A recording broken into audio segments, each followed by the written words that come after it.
Hello and welcome to Micro Live. This week we'll be taking a long look at a university in the United States which is planning to have more computers than students. In an open letter to British students, Mrs. Thatcher describes information technology as a challenging opportunity. If we seize it, we can compete in the markets of the world, create new jobs and increase our prosperity. If we fail, Britain can only slip back. But academics believe the government is ducking its responsibility while merely paying lip service to information technology. They believe that current policy, as outlined in the recent Green Paper, will result in a 30% cut in student numbers by 1995. Although most of these will be in the arts, cuts of this magnitude would inevitably include science and technology. Last night in the Rank Xerox annual lecture, Professor John Ashworth, the Vice-Chancellor of Salford University, called, if anything, for an expansion of university places if we are to meet the skills shortage which some people are putting as high as 50%. More from Professor Ashworth later in the programme. As the funding from government grants decreases, the universities are being forced to search for other sources of money. One possible source, of course, is industry. But here in Britain, companies see no tax benefits. As one British computer manufacturer told MicroLive, business should be profitable. Giving away kit to universities is just a way of losing money. But is it? In America, as we'll see, the big computer manufacturers are pouring money into education. Not only do they enjoy substantial tax advantages, they see the long-term benefits to their own industry.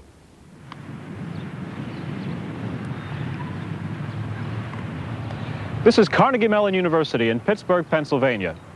Not too long ago, it was just a local technical college with a good liberal arts program. In fact, most of the cast of Hill Street Blues are alumni of the theater department. But for the last 2 decades, it's been driven by technology. They claim that they had the first official computer sciences department in the entire world. They have 3 times as many VAXs as there are classrooms on the campus, and a VAX is a computer that can cost about $500,000 by the time you're done buying it. And lastly, they're involved right now in an incredibly ambitious networking project, tying together the entire campus. Most of the schools in America are watching it with great eagerness. Carnegie Mellon is a private university. It survives by raising money from fees, investments, and outside sources. It's now one of the leading centers in the United States for work on high technology.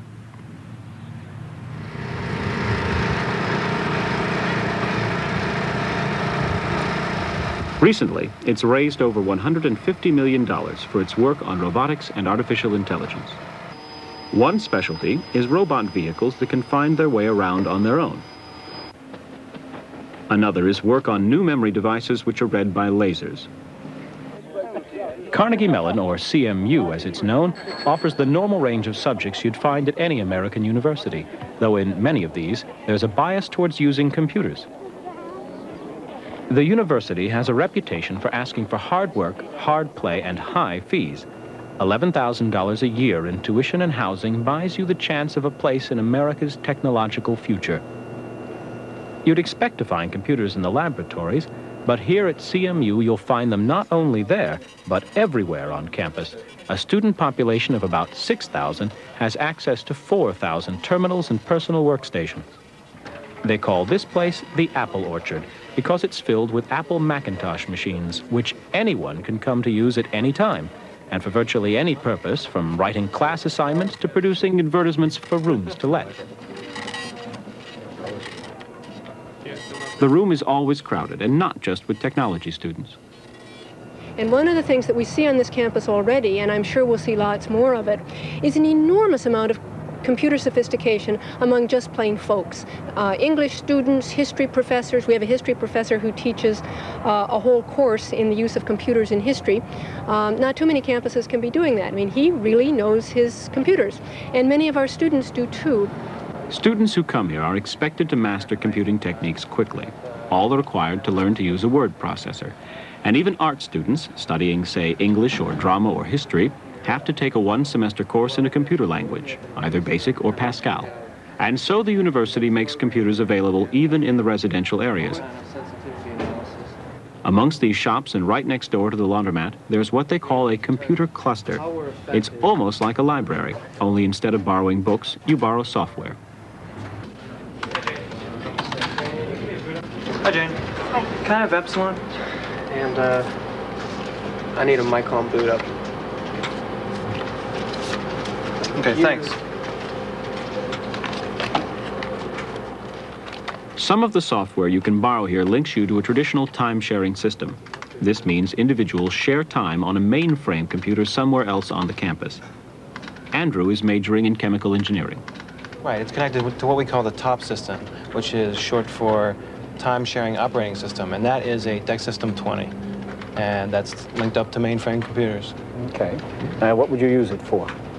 Well, from anything trivial like checking your mail or sending mail back and forth, or finding out who's on the system, or running a program, getting in an editor, creating an outline, doing word processing. Doing your papers, doing your homework. Doing your papers, right. But there also is coursework such that professors can assign something, and you can get into their directory, and you can use the software that they've made available through this system. Toss the jargon around pretty freely. Were you using computers before you came to Carnegie Mellon? No, I wasn't. As a matter of fact, I came from a small public high school, and at that time, 4 years ago, our particular high school had not had any programs in computers, so I had never had any terminal time, as they say, before I was here. Now, you're not an engineering student. No, I'm a humanities major. I'm a history and writing major. Okay, had you dealt with computers at all before coming to Carnegie Mellon? Nope, not at all. And how have you found it? Well, at first, I didn't like it at all. I had to take a programming course that was very difficult. Here at Carnegie Mellon, you've reversed a fairly long-standing tradition of making technical students take English courses by making liberal arts students take basic computer courses, but not simple ones, things like Pascal and Lisp, high-level languages. Do you get any resentment from liberal arts students who didn't come here for that? They make a choice to come to this university in part because we do expect technical problem-solving skills from the liberal arts students. And so I would say 4 years ago there was more resentment on the part of the liberal arts students than you would see today. Today, almost all of our students realize the benefits of the kinds of technical training that they can receive here. And even the liberal arts courses are using computer programs as educational tools. Oh, surely. To help students learn the programming language called Lisp, the university has developed an impressive expert system which diagnoses your mistakes and helps you understand what to do next. It's 30% faster and produces 40% higher marks than using textbooks, lectures, and tutorials.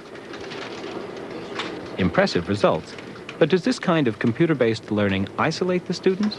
How many hours a week would you say you spend here in front of a machine or another machine? A lot. Depending on what week it is, like anywhere up to 20 or 30. 20 or 30 hours a week in front of it? Yeah. Not what you expected when you came to college, right? No. There's, I think, a fear and a stereotype that if a student is working at a machine, the student is isolated from other people and absorbed in the technology. This need not be the case. We're discovering that students who may be spending hours at a computer terminal are spending some of those hours talking with other students via electronic mail or via bulletin boards. Electronic mail is one of the success stories of the university. If you look in the campus phone book, nearly everyone has an electronic mail address, which has led to some strange new patterns of behavior. For example, when I'm working on the computer at 2 in the morning, if students see that I'm working on the computer, they'll send me mail and say, I have a problem with this problem set. Can you help me with it? No student would ever call a professor at 2 in the morning.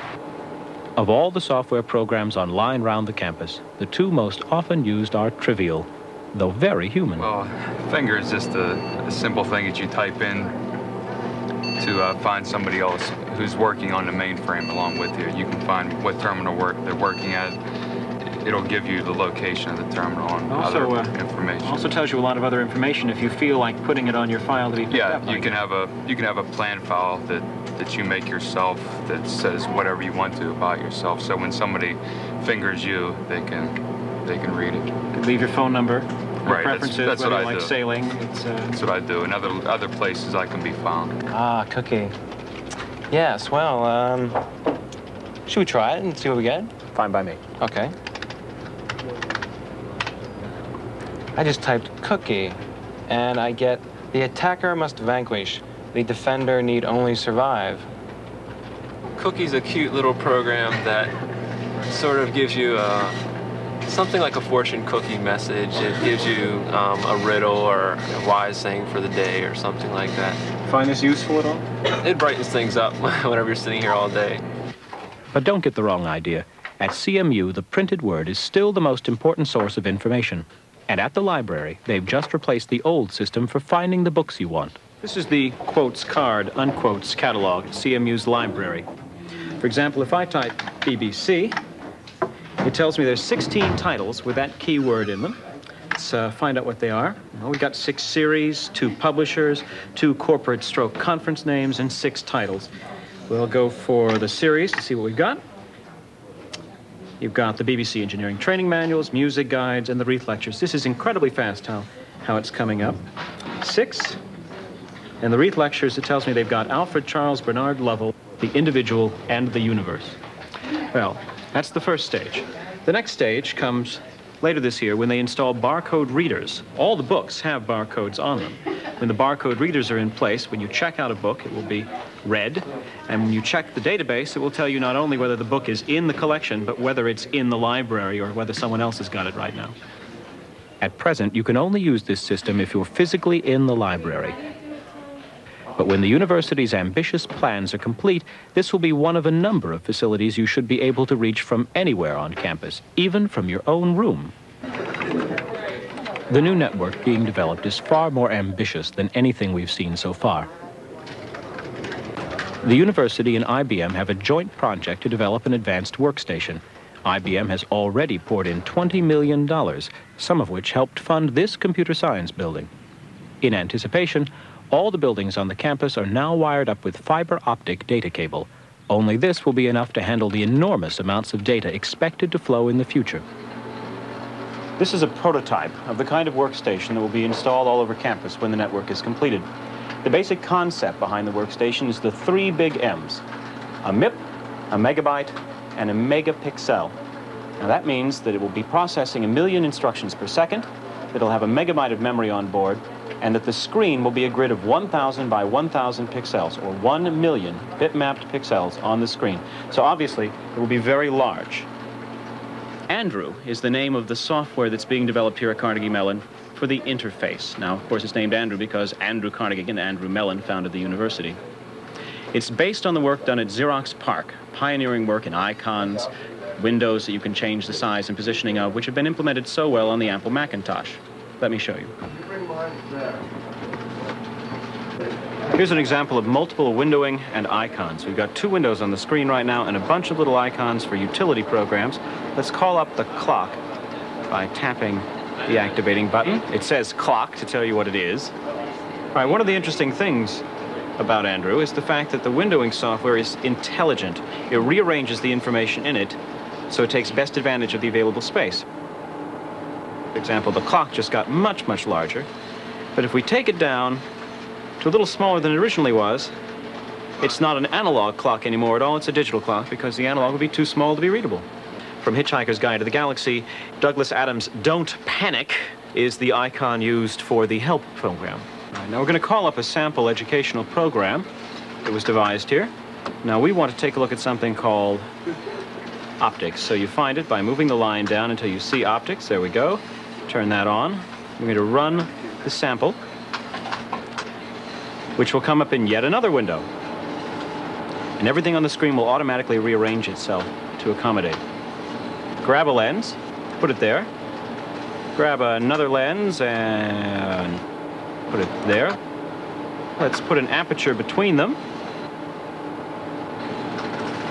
And a mirror to top it all off right there.